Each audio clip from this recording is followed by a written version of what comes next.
Niko kwako wewe leo mwanamume mwenye changamoto ya upungufu wa nguvu za kiume. Sasa kabla kuwa una changamoto ya nguvu za kiume, kabla hujaja kupata matibabu, ni lazima kwanza ujiulize changamoto yako imetokana na nini. Sasa kuna haya mambo ambayo nitaenda kuyazungumzia hapa, ni lazima wewe ujitathmini uko kwenye sehemu gani. Kitu cha kwanza ni physical fitness. Tambua kuwa 10% ya upungufu wa nguvu za kiume pia unachangiwa na physical fitness yako, ama tuseme ule imara wa kimwili. Sasa ukiwa na changamoto ya imara wa kimwili, basi tambua kuwa umechangia 10% ya upungufu wako wa nguvu za kiume. Lakini kuna mambo mengine matatu ambayo yenyewe yanachangia 90% ya upungufu wa nguvu za kiume.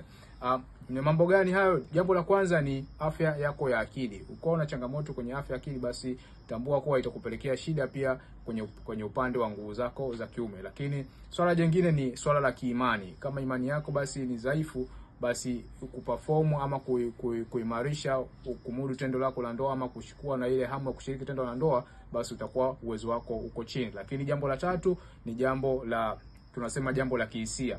Kwa unapokuwa emotional, unakuwa na hisia zako ziko vizuri, basi unakuwa unaweza kumudu tendo. Lakini kama una upungufu wa kupata ile hisia ama hamu ya tendo, kushiriki tendo, basi tambua kuwa hiyo changamoto ya kijumuika matatu basi inakupelekea wewe 90% ya upungufu wa nguvu za kiume. Ni vyema ukachukua hatua za mapema ili uweze kurekebisha hiyo mifumo, ama uweze kurekebisha hiyo changamoto ya kutokuwa na hisia.